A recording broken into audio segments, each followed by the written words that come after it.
सभी को नमस्कार एवं प्रणाम। आप सभी को नवरात्रि की बहुत बहुत शुभकामनाएं एवं बधाई।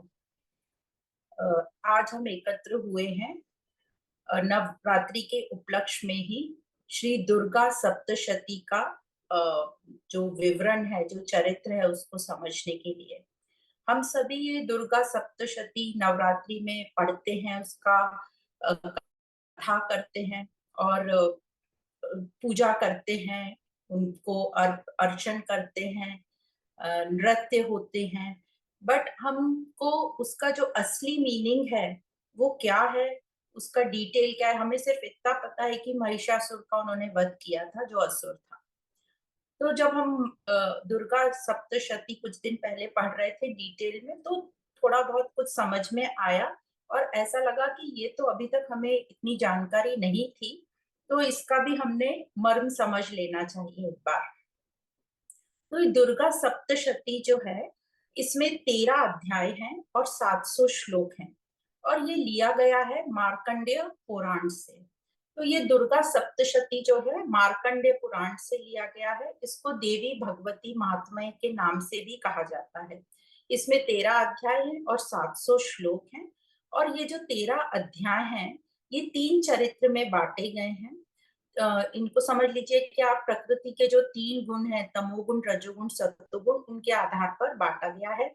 या फिर जो अज्ञान के हमारे 3 तरह के अज्ञान होते हैं, दंभ, मद और मोह रूपी राक्षसों को जो केंद्र में रखकर अज्ञान कहा जाता है, उनके हिसाब से बांटे गए हैं।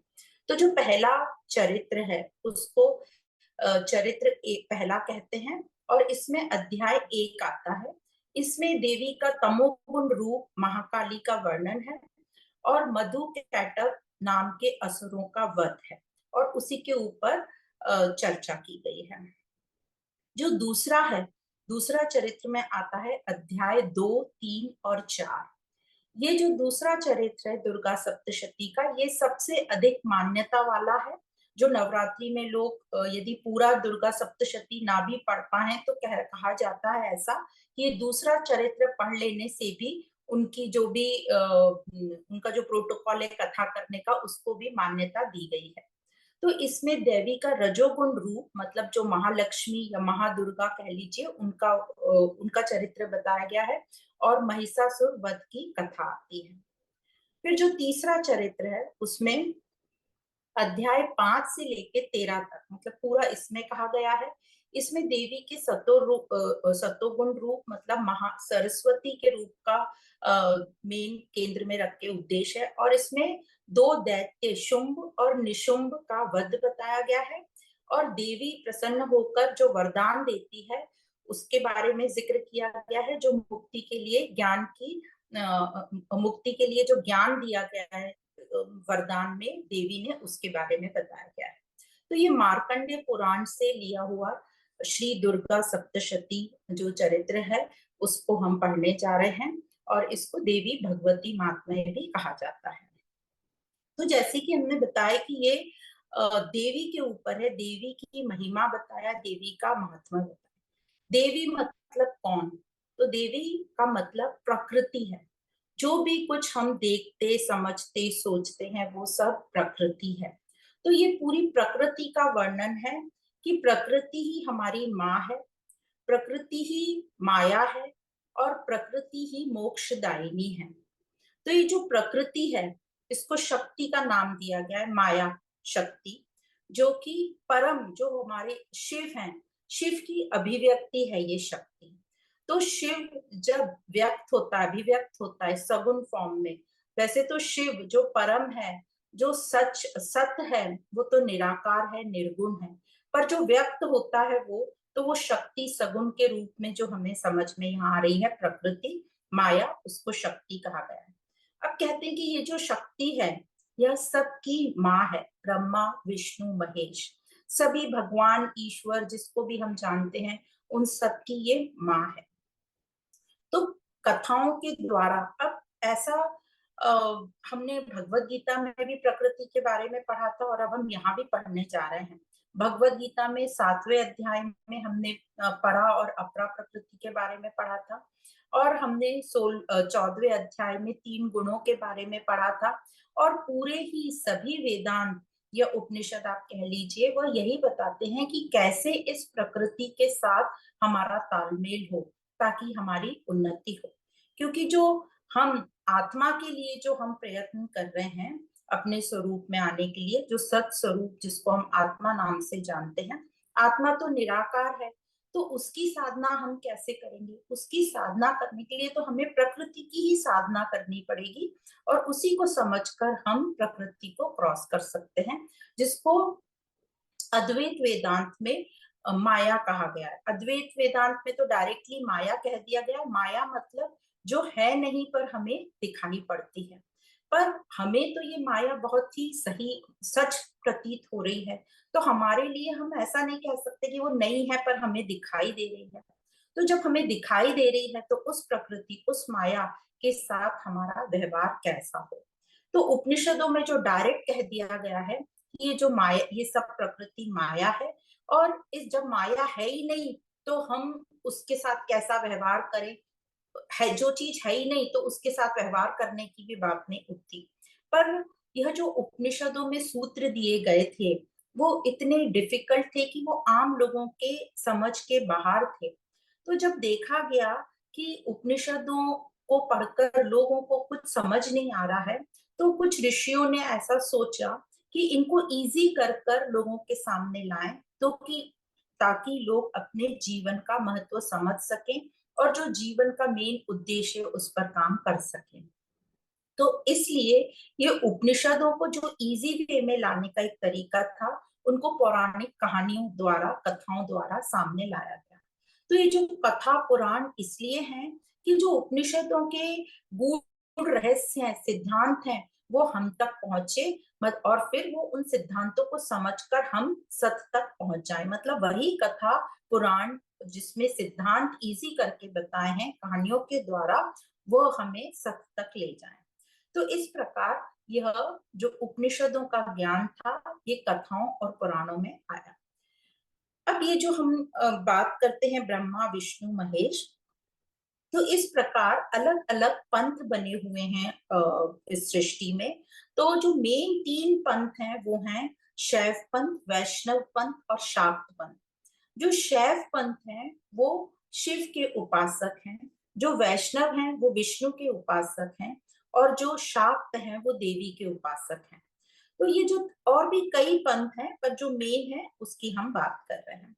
पर जो शाक्त पंथ है वो मेन देवी के उपासक हैं, पर इसका ये मतलब नहीं कि वो शिव और विष्णु को नहीं मानते, पर उनके लिए मेन प्रथम स्थान पर देवी आती है।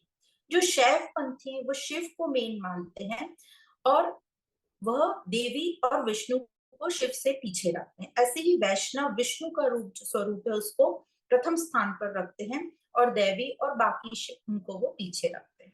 तो इस प्रकार यह जो पंथ है इनमें अलग अलग जो अपने इष्ट देव हैं उनकी मान्यता है। तो ये जो दुर्गा सप्तशती है, इसका यदि हम प्रथम चरित से शुरू करें, तो ऐसा कहा जाता है कि जो मार्कंडेय ऋषि हैं वो पक्षियों को ज्ञान दे रहे हैं अपने आश्रम में, और ये जो पक्षी हैं ये सब बड़े ध्यान से उनकी कथा सुन रहे हैं। तो मार्कंडेय ऋषि कह रहे हैं कि यह जो पक्षी पक्षी कौन रिप्रेजेंट कर रहा है पक्षियों को? ये प्रकृति, मतलब अहम, जो जड़ प्रकृति है, या जो हम जो है अहम, जो जड़ प्रकृति से आसक्त हो गए, ये जड़ प्रकृति से जुड़ गए, इतने मोह में ग्रस्त हो गए कि हमसे अब ये अपरा प्रकृति छूट ही नहीं रही है, उन लोगों को ये ज्ञान सुनाया जा रहा है। तो ये जो पक्षी हैं ये प्रकृति का प्रतीक है। तो सुना रहे हैं मार्कंडेय ऋषि, और वो कहते हैं कि जो ऋषि लोग हैं आश्रम में, जंगल में, मेघा ऋषि की वो बात कर रहे हैं कि मेघा ऋषि के आश्रम में 2 व्यक्तियों की वो कथा सुनाने जा रहे हैं कि 2 व्यक्ति पहुंचे। ये 2 व्यक्ति कौन थे, इनकी कहानी तुम सुनो। तो ये जो 2 व्यक्ति थे इसमें से एक राजा था जो कि जिनका नाम था सूरत। जो सूरत राजा जो थे, बहुत ही पराक्रमी और बलशील राजा थे। और ये जो राजा थे, ये इनको जो कोला विध्वंस लोग थे, उन्होंने इनको पराजित किया। हालांकि उनकी सेना बहुत छोटी थी और राजा की सेना बहुत बड़ी थी, फिर भी वो पराजित हुए। जब वो पराजित होकर अपने राज्य में वापस लौटे, तो उन्होंने देखा राज्य के, उन्हीं के राज के मंत्री लोगों ने उनके अगेंस्ट कुछ षड्यंत्र रचा हुआ है, और उन्हीं के राज्य के लोगों ने उनको राज्य से निकाल दिया। ये देखकर राजा को बहुत ही विरक्ति आ गई, और वो बड़े ही दुखी मन से राज्य छोड़कर जंगल की तरफ निकल गए। जंगल की तरफ वो जब निकले, ऐसा आता है कथा में कि वो शिकार करने के लिए जंगल की ओर निकल गए। जब वो शिकार करने निकले, तो उन्होंने देखा, एक बहुत ही अद्भुत दृश्य देखा कि एक मुनि का आश्रम लगा हुआ है, और वहां पर सभी पशु और पक्षी जो हैं, हिंसक पशु भी हैं, पक्षी भी हैं, पर वो सब हिंसक पशु पक्षी भी शांति से बैठे हुए हैं। कोई एक दूसरे के प्रति हिंसा नहीं कर रहा है, और शांति से बैठे, और बड़ा आश्रम में मौजपूर्ण वातावरण है। तो ये देखकर उस राजा को बड़े आश्चर्य हुआ कि ऐसे कैसे हो सकता है, इतने हिंसक पशु इतनी शांति से और आनंद में बैठे हैं, और दूसरे पशुओं को वो हिंसा नहीं पहुंचा रहे। तो ये देखकर राजा उस आश्रम में चले गए। कुछ दिन बाद राजा ने देखा कि उसी आश्रम में एक और व्यक्ति है जो कि व्यापारी है। तो राजा ने पूछा कि भाई तुम यहाँ पर कैसे? तो उस व्यापारी की कहानी ऐसी है कि वह व्यापारी भी बहुत ही बुद्धिमान था, बहुत समझदार था, पर उसने भी अपने व्यापार में धोखा खा लिया। लोगों ने उसके साथ चीटिंग की, या जो भी कुछ हुआ होगा। और वह जब अपने घर पहुंचा, तो घर के लोगों ने भी उसका तिरस्कार किया। तो वो अपना घर छोड़कर, व्यापार छोड़कर, कुछ शांति की चाह में जंगल में आ पहुंचा, और वह भी इस आश्रम में आ गया। तो ये कथा शुरू होती है दो लोगों की। व्यापारी जो है, इसका नाम था समाधि, और राजा का नाम था सूरत। अब ये जो दोनों हैं, सूरत और समाधि, ये बड़े ही दोनों समझदार अपने आप को मानते थे, और हैं भी समझदार। पर फिर भी ये बड़े ही दुखी और मोहग्रस्त हुए जब उनके साथ जो वो पराजित हुए, और इनके साथ जो घर में व्यापार में ठीक व्यवहार नहीं हुआ। तो ये दोनों ही निराश मन से जंगल जब निकल पड़ते हैं, और वहां मेघा, जो ऋषि का नाम है मेघा ऋषि, कई पुस्तिका में मेघा ऋषिका दिया है, मतलब वो स्त्री रही होंगी, के आश्रम में देखते हैं कि सभी पशु पक्षी बहुत मौज में हैं, और उनको ये देखकर बड़ा ही आश्चर्य होता है। तो वे जो है मेघा मुनि के आश्रम में जाते हैं। अब जो मेघा मुनि है, वे इन दोनों की व्यथा सुनते हैं, और ये दोनों ऐसा कहते हैं कि ऋषि, हम तो बहुत ही समझदार हैं, हमको ज्ञान भी बहुत है, और ये ज्ञान होने के बाद भी, समझदार होने के बाद भी, हमको इतना दुख क्यों हो रहा है? हमको दुख इस बात का नहीं है कि हम युद्ध हार गए या हमें घर से निकाल दिया गया। हमें दुख इस बात का है, कि चिंता इस बात की हो रही है कि हमारे पीछे जो ये पूरा हम राज्य छोड़ के आए, जो ये राजा, ये जो व्यापारी घर छोड़ के आया है, वहां पर जो उनके पुत्र लोग हैं, उनके साथ ठीक व्यवहार हो रहा है कि नहीं, उनको कहीं गलत रास्ते पे तो नहीं चलाया जा रहा है, और जिनको हमने बचपन से इतने प्यार से पाला पोसा, उनके साथ कुछ गलत तो नहीं हो रहा है, वो कहीं बिगड़ तो नहीं जाएंगे। इसी प्रकार राजा को भी अपने राज्य की चिंता हो रही है कि जिन राज्य के लोगों को मैंने अपने पुत्रों संतानों की तरह बड़ा किया है, उनके साथ सब ठीक तो हो रहा है। तो इन दोनों का ऐसा कहना था कि हम इतने समझदार हैं, हमें सब समझ में आ रहा है कि ये सब प्रकृति, ये सब, फिर भी हमें इतना दुख क्यों हो रहा है, हम इतने मोहित क्यों हैं। तो वे मुनि के सामने बैठते हैं और अपनी पूरी ये बात बताते हैं। अब जो मेघा मुनि है, ये उनका, अब ये जो दुख का कारण है, उसको दूर करना चाहते हैं। कैसे? देवी महात्म्य की कथा सुनाकर। देवी महात्म्य मतलब प्रकृति हुई। और जो ये जो कथा है, ये कोई भी आप कथा सुनेंगे या पुराणों की कहानियां पढ़ेंगे, तो आप देखेंगे कि उसमें बहुत जो कहानियां हैं, ये जो कहानियां हैं, ये प्रतीकात्मक हैं, मतलब प्रतीक है, ये प्रतीकों से लदी रहती हैं, इनके हमें मर्म को समझना पड़ता है। ऐसा नहीं कि हमने कहानियों को ही रियलिटी मान ली और उन्हीं कहानियों को सुनते रहते हैं हम, पर उसके मर्म तक नहीं जाते। तो वो एक मुनि कहते हैं कि राजा और ये वैश्य, व्यापारी को वैश्य कह रहे हैं, तुम दोनों का जो दुख का मूल कारण है वो है अज्ञान, वो है महामाया। और ये जो महामाया है, यह जो है यही दुख का कारण है, और यही महामाया मुक्ति का भी कारण है। यही माया तुम्हें मुक्ति भी दिला सकती है। जिस मुक्ति की संभावना है, उस मुक्ति को ये महामाया ही दिलाएगी। और एंड में ये हम जब देखेंगे कि यह कथा सुनकर दोनों को, मतलब राजा को और समाधि को, सूरत और समाधि दोनों के दुख दूर हो जाते हैं, दोनों कड़ी तपस्या भी करते हैं, एक को मुक्ति मिलती है और दूसरे की मनोकामना पूरी होती है। जो जो मांगता है उसको वह मिलता है। तो ये जो राजा और जो वैश्य व्यापारी, इन दोनों ने इस कथा को सिर्फ सुना ही नहीं, बल्कि उनकी हर एक बात को ठीक से समझा, अच्छे से अपने जीवन में उतारा। इसलिए कहते हैं कि सिर्फ सुनना नहीं, सुनने से परे उन्होंने इस पर काम किया, मनन चिंतन किया, इसलिए उनकी जो मनोकामना वो पूरी हुई। तो जो मार्कंडे ऋषि थे, वो सिर्फ पक्षियों को पढ़ा रहे थे, और जो मेघा ऋषि है वो पशु पक्षी दोनों ही उनके उनकी बातें सुन रहे थे। और ये पशु पक्षी मतलब, इसका मतलब है जीव से। वो किसको कहानी कथा सुना रहे थे? जीव को, मतलब देह को। और ये जो महामाया है, ये देह में बसती है, और ये देह में इतनी गहरी बसती है, इतनी गहरी बसती है कि कहते हैं कि ये विष्णु जी जो हैं, उनको भी, जब विष्णु जी को भी ये सुला देती है, और जब ये विष्णु जी सो जाते हैं योग निद्रा में, तो उनके कान से दो असुर पैदा हो जाते हैं। ऐसा कहते हैं कहानी में कि कान के मैल से दो असुर पैदा होता है। तो इसका मतलब ये है कि शरीर से ही ये असुर पैदा होते हैं। तो जब विष्णु जी के मल से ये हो सकता है, तो हम समझ सकते हैं कि माया कितनी गहरी बैठी है। मतलब ये भगवान को भी सुला देती है और असुर पैदा करा देती है। तो देह के मल के बारे में हमको समझना है कि हम देह कितनी भी साफ सुथरी रख लें, उसमें मल तो रहेगा ही। हमारी उन्नति कितनी भी हो जाए चेतना की, हमारी देह में से मल तो रहेगा ही। तो क्योंकि ये रोज का काम है, इसलिए हमें ध्यान रखना है कि ये जो असुर हैं, ये हमारे शरीर में कब आके बैठ जाए। इसलिए कंटिन्यूअसली अभ्यास की जरूरत है और ध्यान की जरूरत है। अब ये जो विष्णु जी के कान के मैल से जो असुर पैदा हो गए, उनका नाम है मधु और कैटक। अब ये जो असुर हैं, उन्होंने बड़ा ही आतंक मचा रखा है, सभी को परेशान कर रखा है।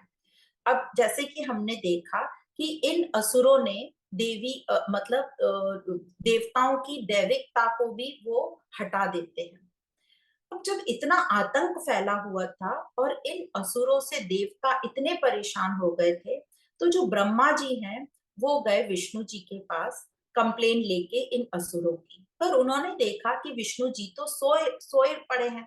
तब उनको समझ गया कि माया देवी इनके अंदर बैठ गई है और उन्होंने इसको सुला के रखा है।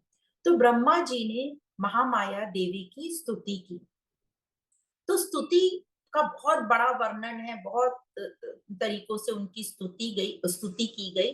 और जब स्तुति की गई, तो वहां से कहते हैं कि विष्णु जी के शरीर से माया प्रकट हो गई, मतलब माया वहां से हट गई और विष्णु जी जाग गए। तो अब ब्रह्मा जी विष्णु जी से कहते हैं कि देखो, ये जो असुर हैं, ये हम सबके पीछे पड़े हुए हैं, इन्होंने बहुत आतंक फैला रखा है। और फिर विष्णु जी और असुरों की कहते हैं बहुत सालों तक युद्ध होता रहा।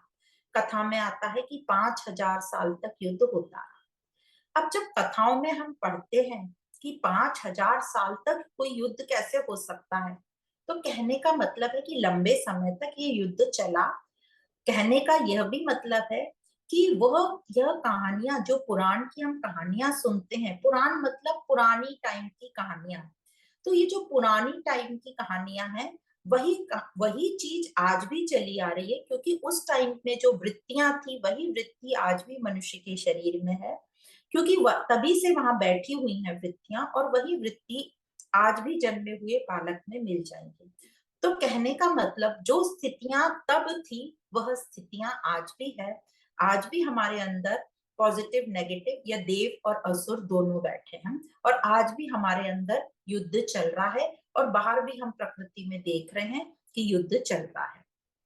दूसरा, कहने का मतलब ये भी है कि इतने सालों तक युद्ध चलता रहा विष्णु जी और असुरों के बीच में, तो ये समझ में आता है कि माया को जीतना मुश्किल काम है। तो जैसे भी पहले कहा कि अद्वैत ज्ञान में तो कह दिया कि माया तो क्या है, माया क्या चीज है जो है ही नहीं पर दिखाई देती है।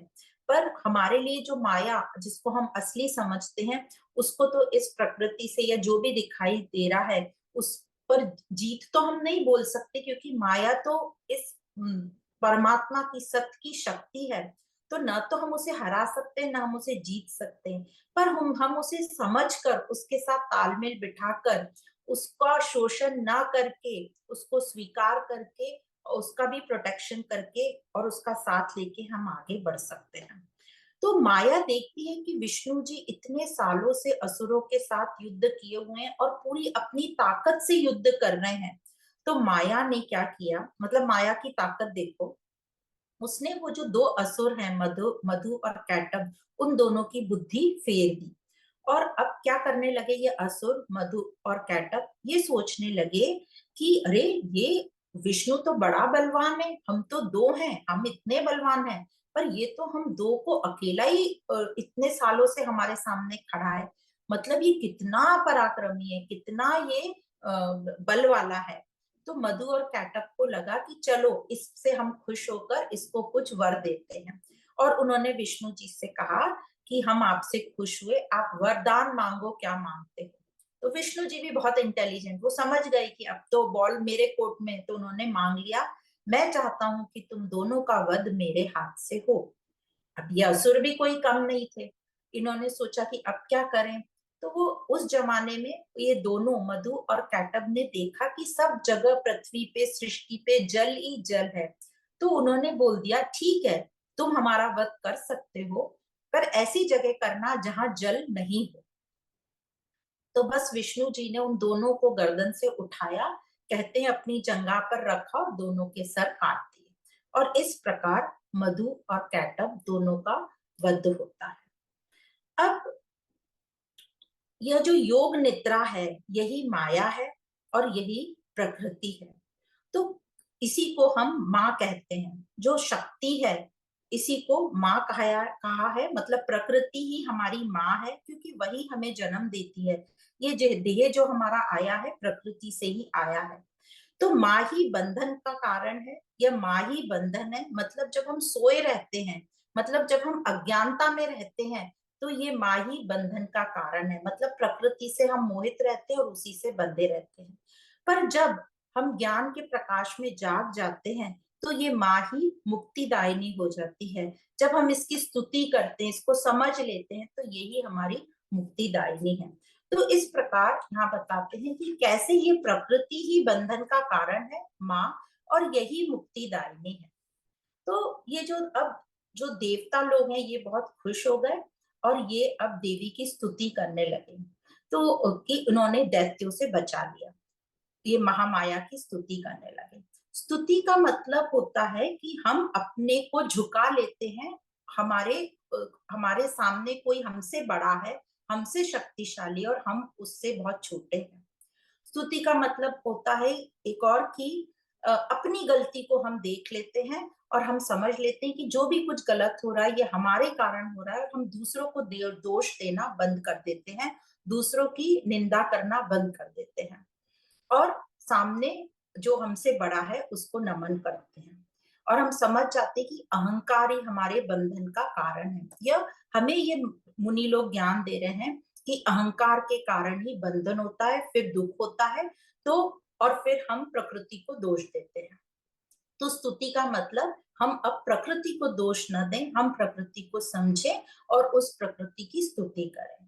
तो जो नवरात्रि है, 9 दिन जो हमें दिए गए, ये हमें अपने आप की सेल्फ चेकिंग करना है, सेल्फ ऑडिटिंग करना है कि दुख है तो इसका कारण क्या है। तो इसका कारण हमें भाग्य को, प्रकृति को, समाज को, इन सबको दोष नहीं डालना चाहिए। ये सब तो समझ जाना चाहिए कि ये तो पूरी प्रकृति है, और ये प्रकृति तो मेरी माँ है, और माँ तो कभी किसी को दुख नहीं दे सकती। ये माँ तो मुक्तिदायिनी है। तो अब हमें रास्ता खोजना है कि ये माँ जो है ये मुक्तिदायिनी कैसे है।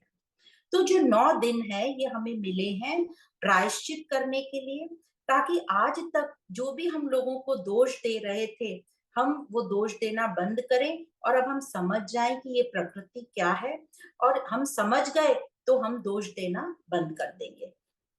तो इस प्रकार ये देवता स्तुति करते हैं, नमन करते हैं, पर इन देवताओं में अहंकार तो रहता ही रहता है। और कि हमारा जो व्यक्तित्व है, देवत्व, वो भगवान बनाए रखना।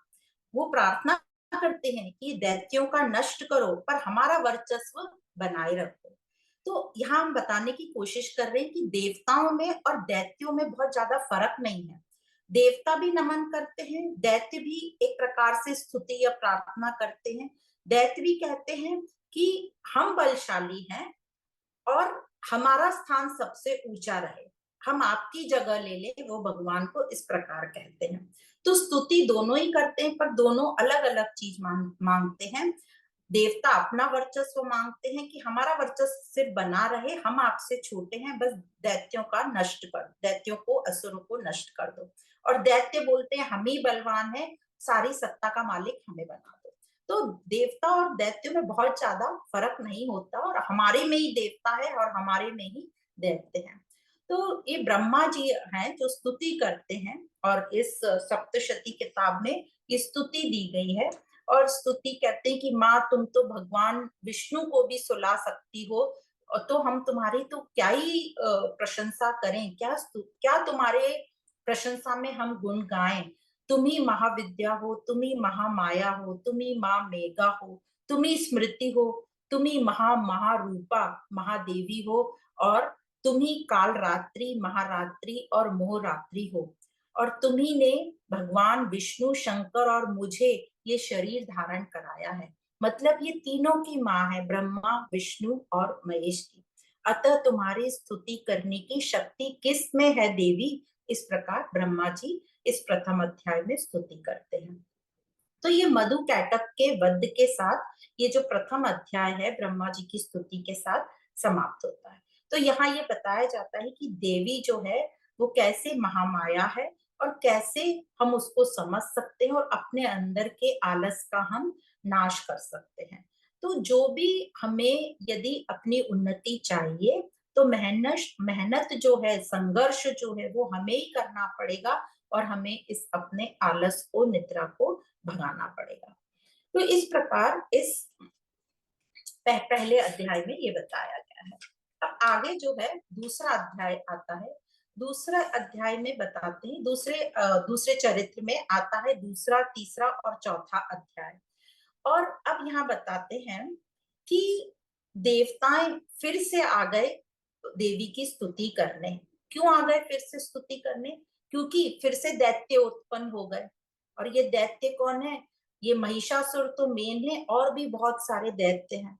तो बताते हैं, ऐसे ऋषि कथा सुना रहे हैं कि देवताओं में और दैत्यों में भीषण युद्ध चल रहा है। और दैत्यों का जो प्रमुख है वो है महिषासुर, और जो देवों का मुख है वो है इंद्र। और दैत्यों ने इंद्र को परास्त कर दिया, और महिषासुर खुद इंद्र बन के बैठ गया। तो इस प्रकार इसमें बताते हैं कि बुराई की जीत हो गई, और जो देवता लोग हैं उनको परास्त कर दिया। तो ये जो इसको परास्त कर दिया महिषासुर को, तो अब क्या करें, बुराई की जीत हो गई। अब देवता फिर से बड़े रोते बिलखते पहुंच गए विष्णु जी के पास, ब्रह्मा जी के साथ वो विष्णु के पास गए, फिर शिव जी के पास गए, और बोला कि ये महिषासुर ने हम लोगों का जीना दुर्लभ कर दिया है, तो आप बताइए क्या करना। तो महिषासुर का जो सब बातें सुनकर विष्णु जी, शंकर जी, इन सबको बड़ा ही क्रोध आ गया। और इनके क्रोध से जो तेज उत्पन्न हुआ, उससे एक पिंड बन गया। और इस पिंड में सभी देवी देवताएं, जितने भी वहां पे देवतागण थे, उन सब ने अपनी अपनी शक्तियां डाल दी इस पिंड में। और इन सबके तेज के साथ एक महादेवी का प्राकट्य हुआ, जिसको दुर्गा देवी कहा जाते हैं। तो यहाँ पे कहने का तात्पर्य ये है कि जो भी आपके पास शक्तियां हैं, उन सबको इकट्ठा करके अधर्म के अगेंस्ट में यूज करो, बलपूर्वक यूज करो, ताकि हमारी उन्नति हो और हमारे अंदर के असुर जो हैं उनका नष्ट हो।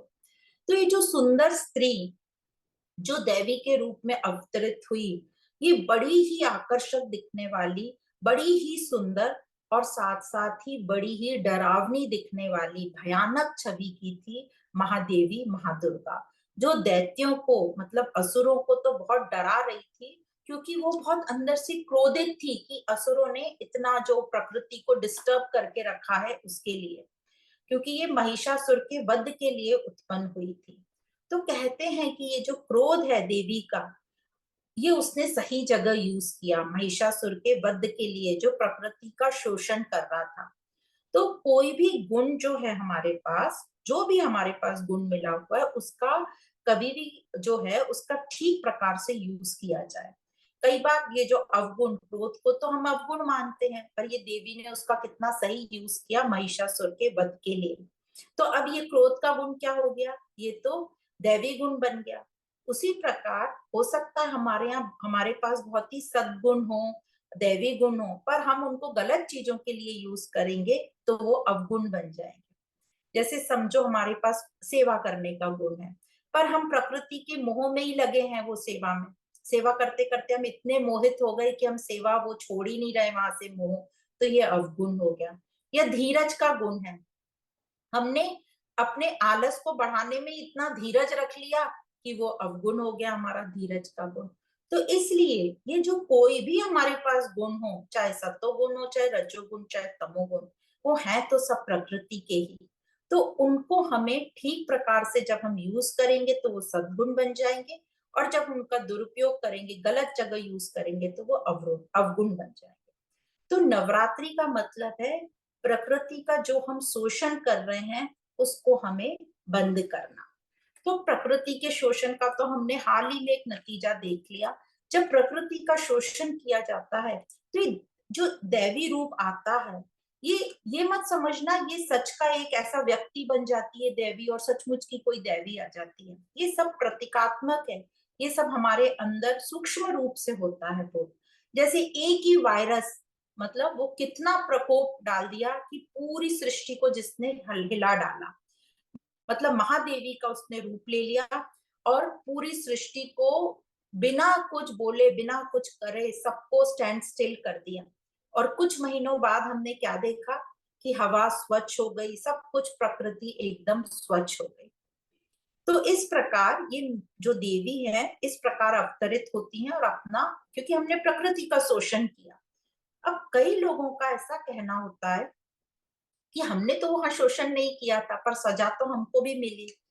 तो अध्यात्म या ऋषि लोग हमको बताते हैं कि भले ही आपने शोषण, आप डायरेक्टली इन्वॉल्व नहीं हो, पर आपने वो शोषण होता हुआ तो देख रहे थे, आप उस काल में तो मौजूद थे। आपने जो भी आपके सामने प्रकृति का शोषण हो रहा है उसको रोकने के लिए आपने कुछ किया क्या? जैसे वहां पर विष्णु जी ने पूरी ताकत लगा दी असुरों को मारने में, ऐसे क्या आपने अपनी थोड़ी सी भी ताकत लगाई है क्या? यदि थोड़ी सी भी ताकत लगाई है तो आपके अंदर वो दैविता का गुण, वो शांति जरूर प्रकट होगी, बाहर से भले ही आपको सजा मिले। दूसरा, यदि आपने पूरी ताकत लगा दी तो आप खुद ही, आपका अहंकार मिट जाएगा और आपको मुक्ति की प्राप्ति हो जाएगी। तो अंदर हमें मुक्ति की प्राप्ति अवश्य होगी यदि हमने उसको, उस जो शोषण हो रहा है उसके अगेंस्ट हमने आवाज उठाई और पूरी ताकत अपनी यूज करी। तो इस प्रकार ये जो सिर्फ सेकंड चरित्र का मैं सेकंड अध्याय में बताया, महिषासुर की बात बताई, और अब थर्ड अध्याय में जाते आते बताते हैं महिषासुर का वध कैसे होता है। तो ये जो देवी जो बताई, दुर्गा देवी का जो प्राकट्य हुआ विष्णु जी के तेज से और सभी देवताओं की शक्तियों से, उसके बाद ये जो उनको तेज प्राप्त हुआ, इस सब का बहुत ही डिटेल वर्णन है कि किस किसने उस देवी के को क्या क्या दिया उसके बारे में है। तो वो थोड़ा सा हम इस किताब में से पढ़ लेंगे कि वरुण के तेज से जंगा और पिंडली तथा पृथ्वी के तेज से नितंब भाग प्रकट हुआ। ब्रह्मा के तेज से दोनों चरण और सूर्य के तेज से उंगलियां प्राप्त हुई। उस देवी के दांत प्रजापति के तेज से और तीनों नेत्र अग्नि के तेज से प्रकट हुए। इस प्रकार बहुत सारा वर्णन है कि उस देवी को क्या क्या चीज कहाँ कहाँ से मिली। और इसी प्रकार उस देवी के श्रृंगार का पूरा वर्णन है कि किस किसने उसको मालाएं, मणि, हीरे, मोती, जवाहरात, चूड़ामणि मतलब मुकुट वगैरह सबसे सुशोभित किया। तो पूरे श्रृंगार का बहुत बड़ा वर्णन है। और इस प्रकार ये पूरी देवी तैयार हो गई, दुर्गा देवी महिषासुर का वध करने के लिए। और जैसे ये देवी पूरी तैयार हो गई, देवी का उच्च स्वर से सिंहनाद, इस प्रकार मतलब सिंहनाद मतलब इस प्रकार जोर से आवाज हुई कि उसकी आवाज कहीं समा नहीं सक रही थी। जोर की, इतनी जोर की ध्वनि हुई कि संपूर्ण विश्व में हलचल मच गई और समस्त पृथ्वी और पर्वत डोल गए, ऐसा किताब में वर्णन आता है। और देवी ने महिषासुर का वध किया। तो हमने एक लाइन में कह दिया वध किया, पर उसकी भी बहुत लंबी स्टोरी है। ये मारा, ऐसा हुआ, फिर वो वापस उठ के खड़ा हो गया। तो ऐसा ही है, हम भी अपनी जो चीज पे नियंत्रण काम नहीं करें तो वो बार बार चीज, हमारी नेगेटिव चीज उठ उठ के बार हमारे सामने आ जाती है। तो इस प्रकार देवी ने महिषासुर का वध किया। और भी जो असुर दैत्य जन्म गए थे, जिनका वध कई देवियां प्रकट हो गई और उन्होंने किया। माँ जगदम्बा, माँ भगवती ने असुरों की विशाल सेनाओं को नष्ट किया। तो और इस प्रकार बहुत सारे असुरों का नष्ट हुए, नाश हुआ। और सभी देवता बहुत प्रसन्न हो गए फिर से कि चलो आसुरी शक्ति का नाश हुआ। तो देवताओं ने फिर से दुर्गा देवी को नमस्कार किया कि देवी तुम ही शक्ति हो, तुम ही बल हो, तुम ही बुद्धि हो, और जो इन सब दैत्यों को तुमने मार भगाया। और वे सब जो है नाचने गाने लग गए। अब आता है चौथा अध्याय। तो ये जो बताते हैं कि सब लोग अब मतलब उत्सव मनाने लगे फिर से।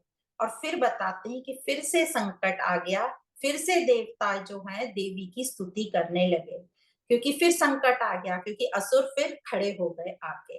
और अब ये जो दैत्यों का, असुरों का नाम बताया वो है शुंभ और निशुंभ नामक दो दैत्य आके खड़े हो गए। ये जो थे शुंभ और निशुंभ, ये अत्यंत ही भोगी किस्म के लोग थे।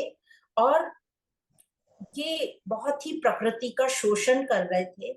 इस प्रकार शोषण कर रहे थे कि इनको अपने भोग के लिए किसी को भी मारना, पटकना हो, कुछ भी वो कर रहे थे। तो अब इनके जो शोषण के कारण प्रकृति फिर रोने लग गई। अब देवता लोग फिर से जाके स्तुति करने लगे। तो जब स्तुति कर रहे थे जब वो देवी की, तो पार्वती जी ने पूछा देवताओं से कि तुम किसकी स्तुति कर रहे हो, क्यों कर रहे हो। तब उन्होंने बताया कि हम देवी की स्तुति कर रहे हैं, और ये असुरों ने हमारा जीना जो है दुर्लभ कर दिया है। अब पार्वती जी को तो सब पता था, वो प्रकृति है। तो यहाँ जितनी भी देवियां हैं, और भी जितनी देवियां आप समझ सकते हो, सब प्रकृति का रूप है, सब एक ही है प्रकृति। तो पार्वती जी ने अंबिका का रूप ले लिया, जो कि श्वेत वर्ण, एकदम सफेद रंग की है, अति सुंदर है। तो कहते हैं, कथा में आता है कि पार्वती जी ने अंबिका को श्वेत वर्ण रंग दे दिया, तो वो एक खुद एकदम काली हो गई। अब बताते हैं कि ये जो श्वेत वर्णीय अंबिका देवी जो है, ये अब इधर उधर घूम रही है। तो उनका जो अवतरण हुआ है वो तो हुआ है वध के लिए, शुंभ और निशुंभ के लिए। पर अभी वो विचर रही हैं, कोई आएगा ना उनको बुलाने वो वध के लिए। तो यहाँ पर देखते हैं कि पांचवा अध्याय शुरू होता है। पांचवे अध्याय में जो ये शुंभ और निशुंभ जो दैत्य थे, इनके जो सेना के लोग थे, चंड और मुंड नाम के, ये इनके शुभ सेवक, शुंभ और निशुंभ के सेवक थे, या सेना के जो भी लोग थे, उन्होंने अंबिका को देखा। उन्होंने अंबिका को देखा तो उनको लगा, वाह क्या सुंदर स्त्री है। और उनको पता था कि उनके जो मालिक हैं वो तो एकदम भोगी हैं, भोग विलास की है व्यक्ति। तो उनको लगा कि ये हमारे मालिक के लिए, भोग के लिए ये अच्छी है स्त्री। तो उन्होंने जाकर तुरंत ही अपने जो मालिक हैं शुंभ और निशुंभ को कहा कि एक स्त्री है, बड़ी ही अति ही सुंदर है और आपके लिए बिल्कुल ठीक है। तो फिर शुरू हो जाता है यहाँ से तीसरा चरित्र जिसमें 5वें से लेके 13वें अध्याय तक का की वार्ता है। तो चंड मुंड के मुख से अंबिका का रूप की प्रशंसा सुनकर शुंभ ने अंबिका के पास अपने दूत को भेजा, सुग्रीव नाम के दूत को भेजा।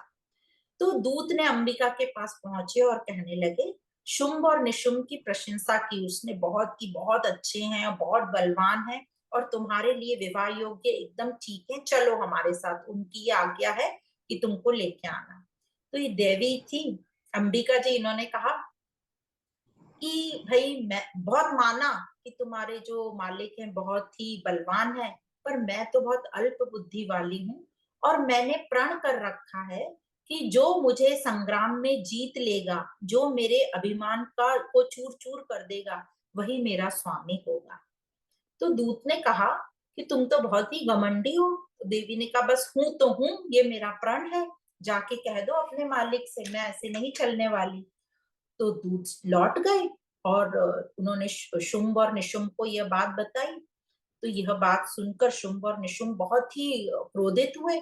उन्होंने अपने जो उनका पराक्रमी सेवक था धूम्रलोचन, उसको पूरी सेना के साथ देवी अंबिका के पास भेज दिया और कहा किसी भी तरह उस देवी अंबिका को उठा के लेकर आ जाओ और उसके बीच में जो भी खड़ा हो उसका वध कर देना, उसको मार देना और उठा लाओ।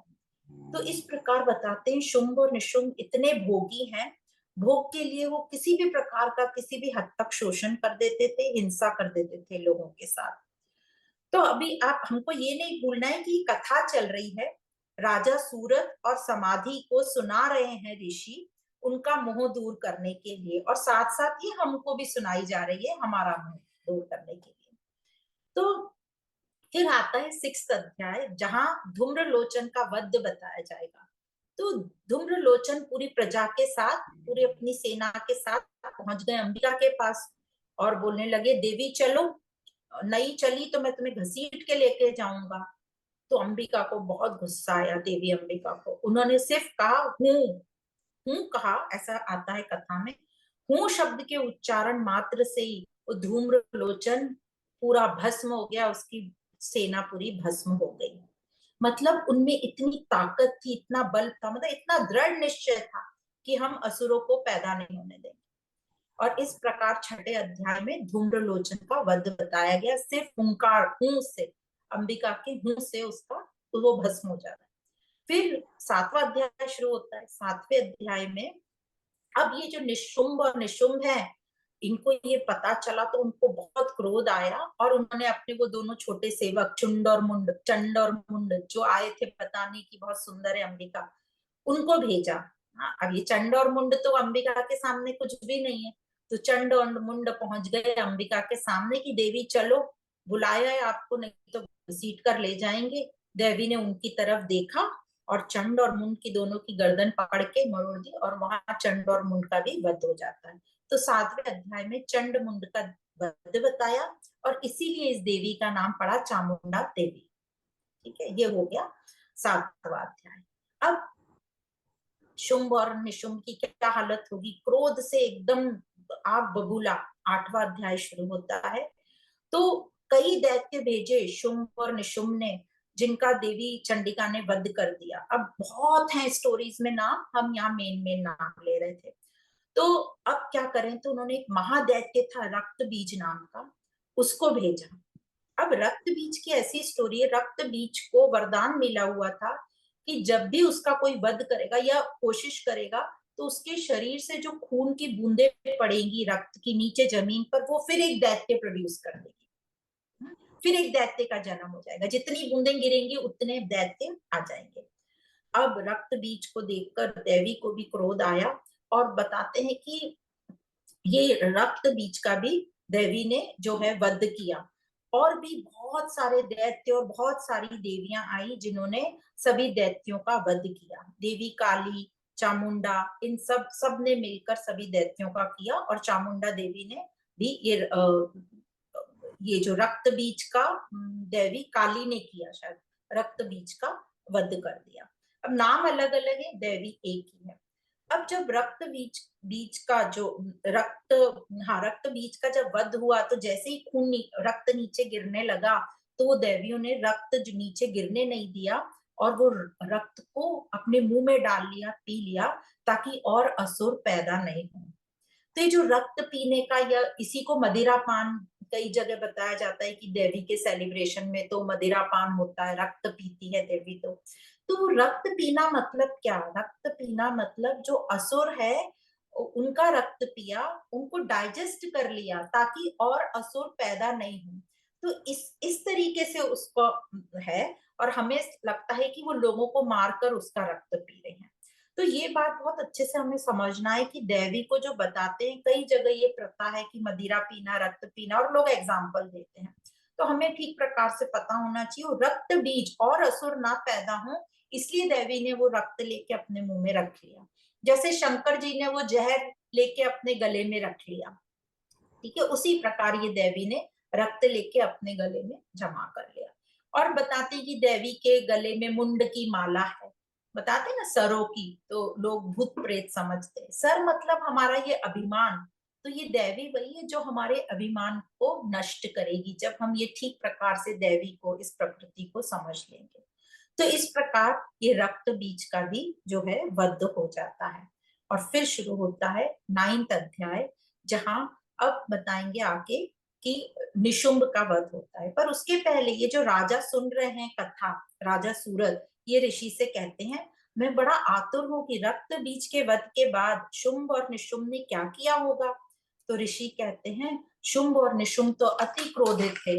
वो तो हमें भी समझ रहा, बहुत क्रोधित होंगे, और बहुत भारी युद्ध हुआ शुंभ और निशुंभ का और देवी के बीच में। और निशुंभ का वध हुआ, और भी कई दैत्यों का देवियों के द्वारा वध हुआ, और कई दैत्य भाग भी गए ये सब देवी का रूप देखकर। तो निशुंभ का वध हो गया। तो 9th अध्याय में निशुंभ का वध बताया, और 10th अध्याय में बताया ये भी बहुत बड़ी वार्ता है, कैसे हुआ, कैसे कई देवियों ने कैसे कैसे उसको मारा। फिर 10th अध्याय में बताते हैं कि जो निशुंभ है, इसको मृत देखकर शुंभ को और भी क्रोध हो उठा। जैसे हम हैं, हम अपनी एक जो बुरी आदत को मिटाते हैं, तो जो दूसरी आदत है वो हमारी थोड़ी और स्ट्रांग लगता है, चलो ये नहीं कर रहे, अब ये तो कर लो। पर हमें कितना बल लगाना पड़ता है अपनी जो गलत आदत है उसको सुधारने के लिए। तो इस प्रकार जो शुंभ है वो अति क्रोधित हो उठा, और वो दुर्गा को, देवी को बोलने लगा कि तुम कितनी दुष्ट हो, सब स्त्रियों का सहारा लेकर लड़ती हो। मतलब इतनी देवियां प्रकट हो गई वहां पे। और फिर शुंभ को बहुत क्रोध आया, और वो अंबिका देवी के ऊपर एकदम उछल पड़ा युद्ध करने के लिए। और अंबिका देवी जो है, उन दोनों के बीच गहरा युद्ध हुआ, और अंबिका देवी ने जो है शुंभ का वध कर दिया। तो इस प्रकार बताते हैं कि ये शुंभ और निशुंभ का वध हुआ। तो ऋषि कहते हैं, जैसे ये दैत्य राक्षस मतलब शुंभ और निशुंभ मारे गए, उसके बाद क्या हुआ, संपूर्ण जगत जो है एकदम स्वस्थ हो गया, नदियां ठीक मार्ग से बहने लगी, हवाएं शीतल हो चली, आकाश स्वच्छ हो गया, मेघ शांत हो गए, और सब आनंदमय हो गया। मतलब जो प्रकृति है वो व्यवस्थित ठीक प्रकार से चलने लगी। मतलब ये जो शुंभ निशुंभ जो राक्षस थे, वो क्या कर रहे थे, प्रकृति को जो है नष्ट कर रहे थे, प्रकृति का शोषण कर रहे थे। मतलब जो हम बोलते हैं पर्यावरण को पल्यूट कर रहे थे। तो ये जो शुंभ निशुंभ ने पूरा प्रकृति को खराब कर रखा था, उन्हीं को दैत्य और राक्षस कहा गया है, जो प्रकृति को खराब करते हैं। तो अभी हम क्या कर रहे हैं, अब हमें अपना क्वेश्चन देखना। हम कौन हैं? हम भी प्रकृति को भोग रहे हैं, और इस हद तक भोग रहे हैं कि उसका शोषण कर रहे हैं। तो हम भी कौन हुए? हम हुए राक्षस। तो अब हमें सुधरने के लिए यह नवरात्रि के 9 दिन होते हैं, पर्व होता है, कि इससे हम ये समझ ले कथाएं, प्रकृति का महत्व समझें, और समझें कि ये भोगने के लिए नहीं है, ये प्रायश्चित करने के लिए, ये अपने आप को संभालने के लिए। पर हम क्या देख रहे हैं आज भी प्रकृति में, ये 9 दिन और भोग हो रहे हैं। आप देखेंगे भले ही लोग ये 9 दिन उपवास करते हैं, पर देखते हैं लोग दारू बहुत पी रहे हैं, गलत चीजें कर रहे हैं, लोग भोगों में बहुत लग, नाच गाने तो इस प्रकार हो रहे हैं और उन नाच गानों के अंतर्गत भी बहुत गलत चीजें हो रही हैं। हर जगह discount discount discount, Navratri discount, तो क्या भोगों की तरफ हमें अट्रैक्ट किया जा रहा है कि डिस्काउंट है तो हम और जा जाके भोग करें वहां पे। नवरात्रि के टाइम खाने पीने की आपको ऐसी चीजें मिलेंगी तो भोग की तरफ है हमें अट्रैक्ट करते हैं। पर ये कथाएं, ये पुराण हमें बता रहे हैं कि ये सुधरने के लिए 9 दिन, आपको प्रतीकात्मक ये 9 दिन दिए गए कि इससे तुम समझ जाओ, सुधर जाओ, और फिर पूरे साल में आप अपने आप को सुधारे रखो। फिर कुछ दोष हो जाता है तो 9 दिन में हमें याद दिला जाता है। और साल में ये 9 बार, 2 बार आती है नवरात्रि, हमें 2 बार मौके मिलते हैं ताकि हम 6 महीने में भूल जाएं तो फिर से हमें याद दिलाने के लिए। तो ये नवरात्रि पर्व भोगों के लिए नहीं है, ये योग के लिए, ये अपने आप को सुधारने के लिए, बताने के लिए कि हम भी प्रकृति हैं, ये सब प्रकृति है, तो इस प्रकृति का शोषण ना करें हम।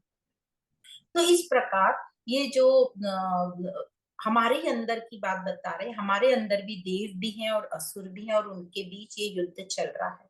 तो ये कथा सूरत और समाधि को बताई जा रही है और हमको भी बताई जा रही है। फिर शुरू होता है 11वां अध्याय। अब फिर से देवता द्वारा देवी की स्तुति होती है। अब देवी जो है, देवताओं को वरदान मिलते हैं, जो देवता ठीक प्रकार से तपस्या कर लेते हैं उनको वरदान मिलते हैं। और सभी देवता कात्यायनी देवी की स्तुति करते हैं, मतलब झुक जाते हैं, नमन करते हैं, और वे कहते हैं, हे देवी विश्व की रक्षा करो, तुम जगत का एकमात्र आधार हो, इस विश्व की तुम कारण भूता परा माया सभी तुम ही हो, एकमात्र तुमने ही इस विश्व को व्याप्त करके रखा है, तुम प्रसन्न होकर इस पृथ्वी पर मोक्ष प्राप्त कराती हो, तुम्हें नमस्कार है, तुम्हें नमस्कार है, तुम्हें नमस्कार है। तुम प्रसन्न होकर रोगों को नष्ट कर देती हो, मतलब जब हम सदुपयोग करते हैं किसी चीज का तो रोगों से नष्ट होते हैं। तुम कुपित होकर सभी की मनोकामनाओं का नाश कर देती हो, मतलब जब हम दुरुपयोग करते हैं प्रकृति का तो फिर सब, ग्लोबल वार्मिंग हो रही है, टेम्परेचर बढ़ रहा है, आइस जो आइसबर्ग्स हैं या जो माउंटेन्स पे स्नो जमा है वो सब पिघल रहा है। तो इस प्रकार हम प्रकृति का नाश कर रहे हैं, क्योंकि हम बहुत सारी ऐसी चीजें कर रहे हैं जिससे प्रकृति हमारी पूरी दूषित हो रही है और प्रकृति का शोषण हो रहा है। तो ये प्रकृति रो रो के हमें बता रही है कि मुझे बचा लो, मुझे बचा लो। तो इस प्रकार सभी देवता जो हैं, असुरों का नाश हुआ तो देवी के लिए प्रार्थना करते हैं, या देवी सर्वभूतेषु शक्ति रूपेण संस्थिता, मतलब इस प्रकार। फिर इसी में सभी बोलते हैं, या देवी सर्वभूतेषु श्रद्धा बुद्धि निद्रा शांति वृत्ति स्मृति दया मात्र लक्ष्मी तुष्टि, और बहुत सारे जो हम सब आरती में गाते हैं, यह सब तेरा ही रूप है, तुझे नमस्ते है, तुझे नमस्ते है, नमो नमः, उसे प्रणाम करते हैं। तो इस प्रकार सभी देवता जो हैं देवी का स्तुति करते हैं। और फिर 12वां अध्याय आता है जिसमें देवी के चरित्रों के पाठ का महात्मा बताते हैं। पाठ मतलब क्या? पाठ मतलब यह ध्यान सतत हमारे अंदर चलता रहे, अपने की ये प्रकृति है, ये इसको मुझे बचाना है, इसका भोग नहीं करना है, जितना जरूरत है उतना यूज करना है, और अपने अंदर जो असुर है उसका वध करना है, उनको हमें सिर्फ, हमारा तो स्वभाव ही यही है, ये कहकर छोड़ नहीं देना है, ये कहकर नहीं छोड़ देना अब तो हमारी उम्र हो गई, अब तो क्या ही है, अभी तो मरने के दिन आ गए, अब क्या ही कर लेंगे। तो भगवान गीता में भी कहते हैं, आखिरी क्षण में भी तुमने ये सोच लिया तो तुम्हारा उद्धार हो जाएगा। तो ये कभी मत कहो कि अब तो टाइम हो गया, हमारी उम्र हो गई। तो इस प्रकार ये दो जो हैं, सूरत और समाधि, ये दोनों ये पूरी कथा सुनकर समझ गए कि ये जो दुख हमें हुआ पड़ा है, हमें जो समस्या बंधन लग रहे थे, उसका कारण क्या है? उसका कारण है प्रकृति का अज्ञान, यही हमारा कारण है। तो ये जो हमें ये प्रसंग याद रखकर, इस देवी महात्म्य को हमेशा याद रखकर इसका श्रवण, बोलते हैं ना, इस कथा का श्रवण मनन करोगे तो मुक्ति को पालोगे। तो श्रवण मनन करना है, मतलब सिर्फ कानों से नहीं सुनना है, कानों के भी परे हमें सुनना है, उसका दर्शन करना है, तो ही हमारे शत्रु जो हैं नष्ट होंगे और मुक्ति की हमें प्राप्ति होगी या मुक्ति होगी। तो ये जो और जो देवी है वो हमें उत्तम गति प्रदान करेगी। गति, उत्तम गति तो ये होगा मतलब स्पीड, और दूसरा डेस्टिनेशन, हमें कहाँ जाना है, तो उत्तम डेस्टिनेशन हमको प्रदान करेगी। तो अब ये जो पूरी वार्ता सुनकर सूरत और समाधि ने जो है 3 वर्ष की कठोर साधना तपस्या की। किसकी तपस्या की? प्रकृति की, माँ की। और ये माँ की तपस्या को ये कहते हैं हमारी वही होता है आत्मज्ञान। और कैसे की उन्होंने तपस्या? अपने शरीर से बलि दी, मतलब शरीर को उन्होंने यूज किया, कम से कम भोजन करके, जितनी जरूरत है उतना ही भोजन किया, अपने भोगों को छोड़ करके उन्होंने कोशिश की कि हमारे जीवन निर्वाह में कम से कम जीवों की हत्या हो, और कम से कम प्रकृति का नाश ना हो, शोषण ना हो। क्योंकि नॉर्मल लाइफ में भी हम रहते तो थोड़े बहुत जीवों की तो हत्या होती है। जैसे हम सांस लेते हैं तो हमें नहीं पता कितने जीव जंतु अंदर गए, हमने कहीं हाथ रखा तो हमें नहीं पता बारीक बारीक कीड़े कितने होंगे जो हमारे हाथ के नीचे दब गए। हम गाड़ियों से जाते हैं, पता नहीं टायर के नीचे कौन बारीक बारीक, तो थोड़ा बहुत तो होता है, पर कोशिश करके कि जितना कम से कम हम हिंसा कर सके और प्रकृति को बचाए रखें। तो इसी को कहते हैं प्रकृति की स्तुति, इसी को कहते हैं योग साधना तपस्या। तो कैसे बलि चढ़ाई इन दोनों ने, सूरत और सारथी ने? इन्होंने अपने शरीर को गलाया, इन्होंने कम से कम भोजन किया, इन्होंने मोह का त्याग किया। तो बलि मतलब क्या? बलि मतलब मोह का त्याग करो। मोह मतलब जो हमें सबसे प्यारा हो उसका त्याग करो। और अपना अहंकार ही हमें सबसे प्यारा होता है, जो मैं कहकर हर जगह खड़ा हो जाता है। हम अपने व्यक्तित्व, अहंकार को हमेशा बचा कर रखना चाहते हैं।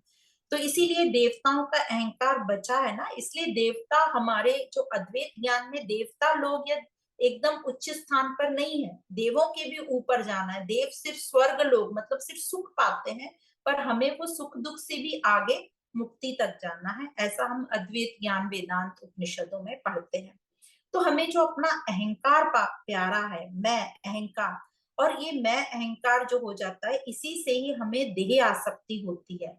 और इसी को भगवान यहाँ मुनि बोल रहे हैं कि बलि का मतलब होता है अपनी अहमता ममता का त्याग करना। जिससे भी आप अटैच हो गए, लिप्त हो गए, उसको छोड़ना ही बलि होती है।